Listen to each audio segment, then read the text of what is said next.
नमस्कारम, हमारे चैनल वैदेही में आपका स्वागत है। हमारे चैनल को लाइक करें, सब्सक्राइब करें एंड शेयर करें। आज की हमारी कहानी का शीर्षक है भगवान नाम स्मरण भगवान की कृपा से ही होता है। बांकुड़ा की बात है। एक सज्जन थे श्री बद्रीनाथ दास जी गोयंद का। वे अपनी बीती घटना सुनाने लगे। एक बूढ़ा बंगाली सरोवर के किनारे बैठा मछलियां पकड़ रहा था। श्री जय दयाल जी गोयंद का एवं बद्रीनाथ दास जी ने उसे देखा और कहा, यह बूढ़ा हो गया है, बेचारा भजन में लग जाए तो अच्छा है। उससे जाकर कहा कि तुम भगवान नाम उच्चारण किया करो, तो उसे राम नाम आया ही नहीं। वह मेहनत करने पर भी सही उच्चारण करने में असमर्थ था। कई बार बताने के बाद अंत में होरे होरे अर्थात हरि हरि कहने लगा। इस नाम का उच्चारण हुआ और कोई नाम आया ही नहीं। उससे पूछा गया कि तुम एक दिन में कितने पैसे कमाते हो? तो उसने बताया कि इतनी मछलियां मारने से इतने पैसे मिलते।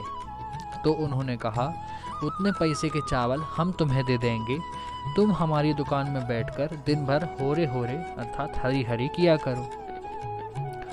उसको किसी तरह ले गए दुकान पर। वह एक दिन तो बैठा, दूसरे दिन देर से आया और तीसरे दिन आया ही नहीं।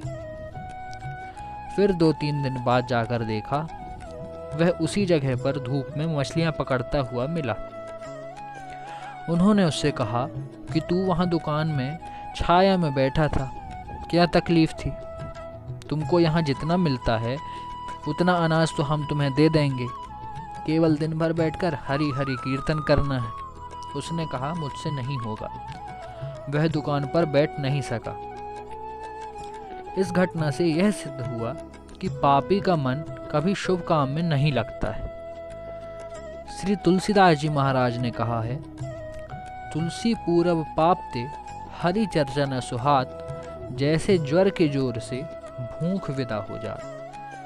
अर्थात जब ज्वर अर्थात बुखार का जोर होता है तो अन्न अच्छा नहीं लगता है, उसको अन्न में भी दुर्गंध आती है। जैसे भीतर में बुखार का जोर होता है तो अन्न अच्छा नहीं लगता है, उसी प्रकार जिसके पापों का जोर ज़्यादा होता है वह भजन नहीं कर सकता है, सत्संग के कार्यों में उसका मन नहीं लगता है। इसलिए सज्जनों, एक बात पर ध्यान दें, जो भाई सत्संग में रुचि रखते हैं, सत्संग में जाते हैं, नाम लेते हैं, जप करते हैं, उन पुरुष को मामूली नहीं समझना चाहिए। वे साधारण आदमी नहीं हैं। वे भगवान नाम का भजन करते हैं, शुद्ध हैं, भगवान की कृपा पात्र हैं।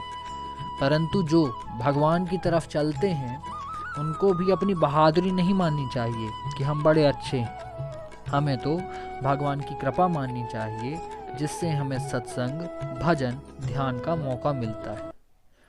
हमें ऐसा समझना चाहिए कि ऐसे कलयुग के समय में हमें भगवान की बात सुनने मिलती है, हमें भगवान का नाम लेते हैं, हम पर भगवान की बड़ी कृपा है। जय श्री कृष्ण।